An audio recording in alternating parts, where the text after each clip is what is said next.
Eu converso agora com Silvane Alves Pereira, ele é secretário de Políticas Públicas de Emprego do Ministério do Trabalho.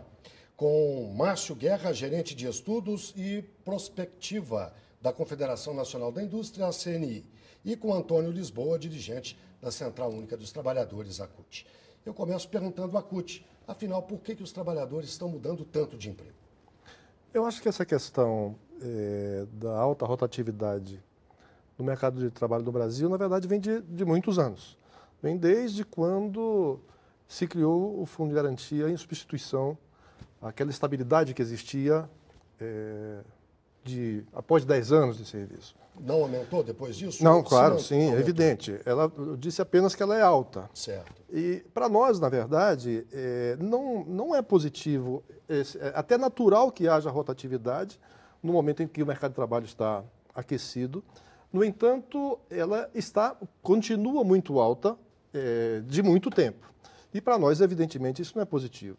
Primeiro porque nesse processo de mudança de emprego, o trabalhador, quando pede para sair, para melhorar, para um emprego melhor, né, é um percentual, mas grande parte, na verdade, é demitido pelas empresas. Se você pegar, por exemplo, 1% das empresas das grandes empresas, é responsável pela maioria dos trabalhadores demitidos. E essas pessoas são demitidas muitas vezes, como disse o nosso companheiro bancário aí, né? Muitas vezes você tem muito tempo de serviço, tem capacidade de produção, tem qualificação, no entanto, você é demitido para que um novo trabalhador, geralmente mais novo também de idade, possa trabalhar com um salário muito mais baixo.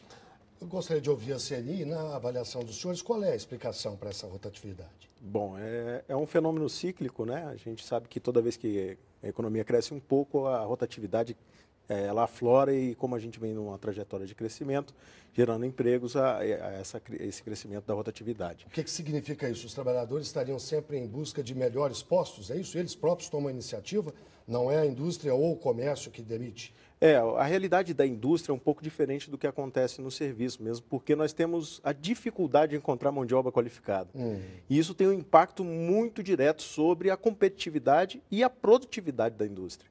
Então, a rotatividade ela é maléfica nesse sentido, porque dificulta ainda mais uma trajetória de crescimento sustentada, onde é preciso aumentar a produtividade, né? Os salários estão aumentando, e a dificuldade de encontrar mão de obra qualificada tem sido muito latente na indústria, e esse profissional tem sido estimulado pela dinâmica de mercado de trabalho, que vem pagando melhores salários, e essa movimentação traz consequências positivas, como foi dito, do ponto de vista da oferta de mão de obra, e pelo lado da demanda você tem também dificuldades que colocam em questão muitos setores aí industriais que têm dificuldade latente de mão de obra qualificada. Eu pergunto ao Silvane Pereira, do Ministério do Trabalho, nem os trabalhadores, nem os empresários gostam dessa rotatividade.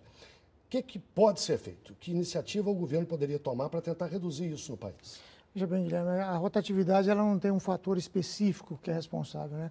São vários fatores. Por exemplo, quando você analisa a agricultura, existem fatores sazonais, que é a questão de safra, por exemplo, corte da cana, as colheitas, que você tem um período aí que se contrata e no outro período se demite.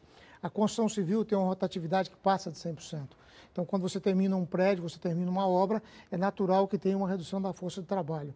Já existem outros setores, por exemplo, que o comércio e serviços, que você tem aí a contratação temporária em alguns períodos, né, que você tenha acréscimo nas vendas ou algum evento que aumenta a contratação. O propósito do Ministério do Trabalho, ao fazer esse seminário, é chamar vários atores, empregadores, empregados, IPEA, DIEESE, BID, enfim, especialistas no setor para entender a rotatividade e separar o que realmente é prejudicial ao empregador, ao empregado e ao governo, como foi dito. Isso gera ônus ao FAT, gera ônus ao Fundo de Garantia e para nós aquela demissão involuntária, ou seja, que é provocada pela empresa, essa sim deve ser olhada com mais cautela. A outra, ela faz parte do mercado em crescimento. A partir do momento que eu tenho uma geração de emprego maior, que eu tenho ganho real dos salários, eu tenho hoje praticamente pleno emprego, então a possibilidade do trabalhador sair em busca de uma melhoria, essa possibilidade é real e ela é grande e acontece no mercado de trabalho. Então nosso papel nesse momento com o seminário é tentar, com todos os atores que têm interesse no tema, entender esse assunto, quem sabe fazer a regulamentação do artigo 239 da Constituição Federal de 88, que prevê que a rotatividade deve ser regulamentada e os setores que ficarem acima da média da rotatividade devem ter um tratamento aí diferenciado. Mas para que a gente possa fazer uma regulamentação equilibrada, a gente deve entender primeiro esse assunto e saber qual parte dela realmente deve ser cuidada com mais cautela. Qual é a contribuição que a CUT está levando ao seminário? Que tipo de sugestões? Nós também concordamos com a regulamentação do artigo 239 da Constituição. Nós entendemos que as empresas que demitem mais deveriam também arcar com uma maior responsabilidade, por exemplo, sobre o seguro-desemprego e também sobre enfim, o fundo, o FGTS, a gestão do FGTS. E, além do artigo 239, nós entendemos que é importante fazer a ratificação da Convenção 151 da OIT, a Organização Internacional do Trabalho, além do artigo 7º da Constituição.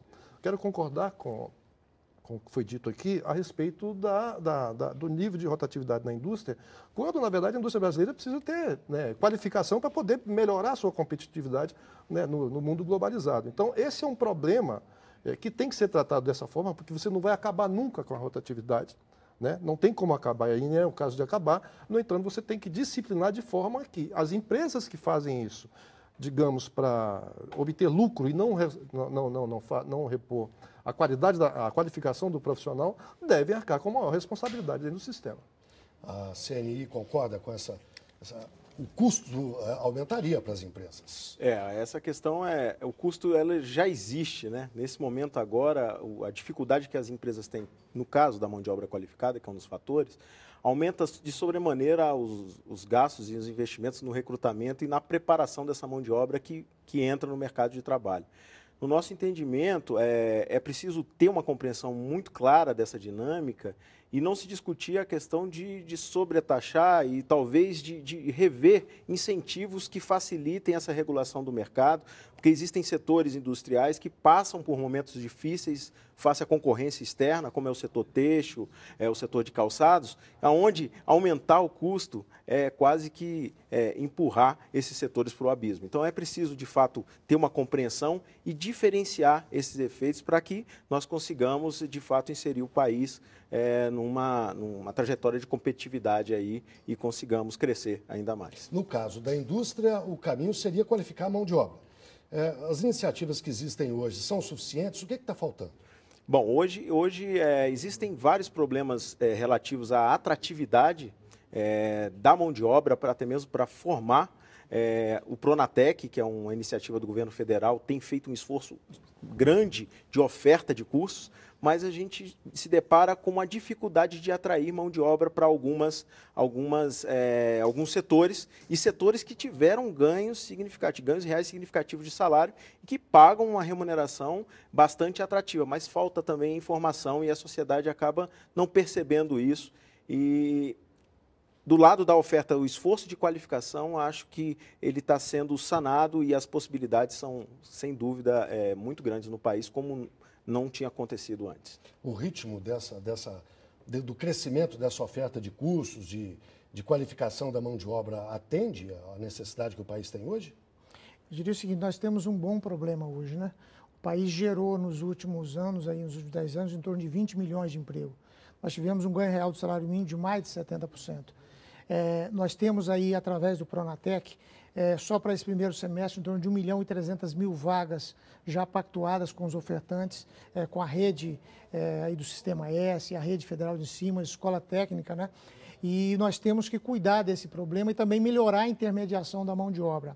Eu acho que um problema que a gente está discutindo dentro do Ministério é a possibilidade de fazer a qualificação dentro da empresa. Hoje, muitas empresas utilizam a contratação temporária como meio de recrutamento e seleção. E, a partir de um determinado momento, ela demite esse empregado. Então, a qualificação dentro da empresa, ela melhoraria essa qualificação, ela seria mais voltada para a atividade, teria um conteúdo, praticamente, quase que 100% ele voltado para o exercício da atividade. Com certeza, reduziria a rotatividade. Quer dizer, o trabalhador não teria que ir a uma instituição qualquer para se qualificar, para aprender, para ganhar um degrau a mais na profissão. Ele faria dentro da própria empresa. Mas as empresas estariam preparadas para isso? Porque isso demanda gente para ensinar, equipamentos ou não? Como é que funcionaria Hoje isso? nós temos experiência em outros países onde você faz a capacitação dentro da própria planta da empresa. Então, ele vai ser treinado na máquina, no equipamento que já existe dentro da instituição, Você dentro teria que daquela ter programas organização. específicos para isso. Esse programa, por exemplo, hoje a maior parte das empresas já tem um programa de capacitação para aquele servidor na atividade que ela necessita. O que ocorre hoje? Muitas vezes, como o mercado está aquecido, você não encontra o trabalhador com aquela profissão. Hoje, o crescimento, eu acho que dos institutos tecnológicos ampliou assim, um número significativo, vem ao encontro dessa necessidade, ou seja, de cursos tecnológicos para uma formação profissional naquela área. Historicamente, no Brasil, a graduação sempre foi muito valorizada em detrimento do curso tecnológico. Esse governo, nos últimos anos, tem recuperado essa defasagem, ou seja, nós temos hoje institutos federais praticamente pelo Brasil todo. Eu tenho certeza que esses cursos terão uma aceitação, esses profissionais treinados terão uma aceitação muito grande na indústria, principalmente na indústria, e eu acho que vai suprir em grande parte essa demanda de mão de obra com essa qualificação. A CNI nos disse aqui que os salários, no caso da indústria, muitas vezes são bastante altos, mas não se consegue preencher a vaga por causa desse problema de qualificação. É isso que a CUT enxerga também, principalmente em outros setores? Porque na indústria talvez a gente possa até concordar que falta trabalhador, o salário acaba sendo atrativo para conseguir recrutar gente. Mas em outros setores, o salário não é uma questão central? Não há dúvida de que o nível salarial cresceu no Brasil nos últimos anos, né? E isso em todos os setores. Eventualmente, esse problema atinge mais a indústria porque exige maior qualificação do trabalhador, né? E, evidentemente, a concorrência, né, em função da demanda por mão de obra qualificada, vai gerar esse tipo de movimento do trabalhador. Agora, nós também, eu quero insistir de que é necessário você regular ou regulamentar a questão da demissão imotivada. É por isso que, para nós, é extremamente importante voltar à discussão da ratificação da Convenção 158 da Organização Vamos relembrar Internacional o que diz a Convenção? Na verdade, a Convenção 158 da OIT, ela trata da demissão imotivada, tá certo? Ou seja, o empregador, não pode fazer demissão imotivada como muitos fazem, né? Então, com isso, você com certeza, né, diminuiria muito, né, a rotatividade da mão de obra. E essa convenção ela é adotada em muitos países do mundo. No Brasil, de certa forma, ela até já está, foi feita no governo do presidente FHC, foi feita uma denúncia pelo próprio governo, mas houve um recurso feito que, portanto, no nosso entendimento, ela já poderia, inclusive, ser aplicada automaticamente. Mas, além disso, além da Convenção 158, tem o artigo 239 da Constituição Federal e o inciso 1º, se não me engano, do artigo 7º da Constituição, que também trata dessa questão. Agora, é importante, e evidentemente que a discussão não é se nós vamos aumentar os custos da produção, mas é importante que você, a partir da avaliação de quem demite mais e quem demite menos, evidentemente você responsabilizar mais a quem demite mais e o contrário para quem demite menos, né? Bom, essa questão tem que ser feita. Eu quero agradecer muito aos três pela presença aqui no Repórter Brasil. Esse é um debate que com certeza continua, mesmo porque o governo está estimulando, a indústria, os trabalhadores participam. Eu agradeço, portanto, a Silvani Alves Pereira, secretário de Políticas Públicas de Emprego do Ministério do Trabalho, ao Márcio Guerra, gerente de Estudos e Prospectiva da Confederação Nacional da Indústria, CNI, e a Antônio Lisboa, dirigente da Central Única dos Trabalhadores, a CUT. Obrigado e uma boa noite.